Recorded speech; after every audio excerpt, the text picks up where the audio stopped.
Hey, what's up everybody? Mike Salemi here today.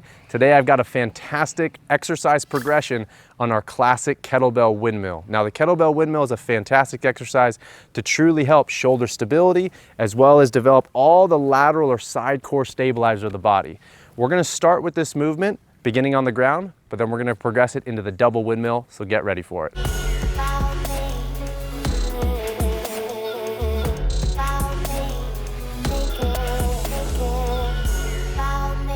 So to begin, the way we're gonna start is on the half kneeling windmill. So to set this thing up, my left knee is down, my right leg is up.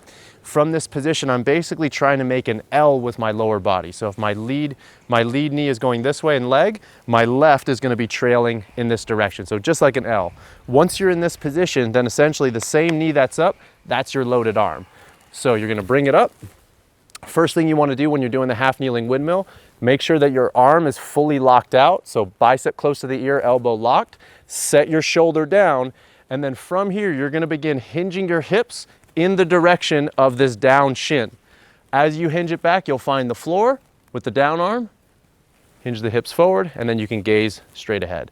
I like gazing up once I initiate the movement. That helps the stability of the bell and the shoulder overhead. Now that's progression one, right? I'm sure we're all familiar with the half kneeling windmill, but now if we want to get a little bit more out of it, one of the ways you can do that is increasing your range of motion. So from here, you'll do all the same things. You'll set the shoulder, make sure the arm's locked out. Now begin hinging the hips back, but instead of finding the ground with your arm, now I want you to bring it down, down, down, down, down until your elbow touches, and then square it back up. So hinge the hips, eyes up, up, up, up, up. One more time. And that's quite a bit more challenging. Now, once you've done those two variations and you feel comfortable with them, let's go ahead and bring the bell into the standing position and do the classic windmill, and then we're gonna get two bells. So from here, we'll stick with the right side being loaded. Now, if you're watching this, feel free to pause at any time. I would say try those two variations before, about 5 reps on each side for both of those variations. Now, when we do the standing version, I'm gonna keep the load in my right. So you have the option to either clean the bell up or cheat curl it into the rack. From here, what I want you to do is you're gonna windshield wiper your feet about 45 degrees if the load's in the right to the left, press it up overhead. Now from this position, your trail leg is straight, your lead leg is slightly bent. Eyes up, hinge the hips back, back, back, back, back, back, back, and square it on up. We'll do 2 more reps.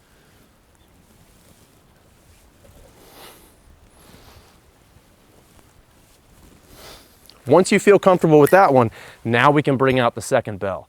And the cool thing about double bell training is, so I've got 2 bells at the same weight, 16 kilos each, but you can play around with different weights. So if I wanted to do 24, 32 kilos on the lower bell, that's gonna be a very different effect as opposed to two of the same load. So feel free to mix it up. Heavier bell overhead, heavier bell on the ground, and you'll feel even with the same exercise, it's gonna be a lot more challenging.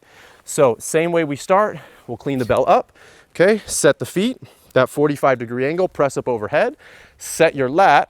Now begin rotating your chest forward as you kick the hip out. As you're kicking it, keep the arm trailing along the body. You'll find this bell, square it on up. Kick the hip out, out, out, out, out.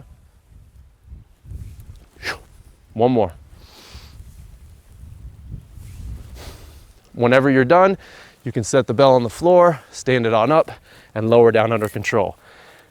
Those are basically 4 different progressions that you can use, 3 to 4 off of that classic half kneeling windmill. We're increasing range, we're increasing load, we're asking more postural and stabilization demand of the body, more overhead mobility, we're working coordination. So I hope you enjoyed this progression on the classic windmill.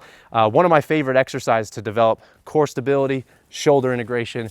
Enjoy it. If you do like this video, please remember to like, comment, and share. I want to create more videos just for you and for the content that you want to see. Have a great day and enjoy your practice. Make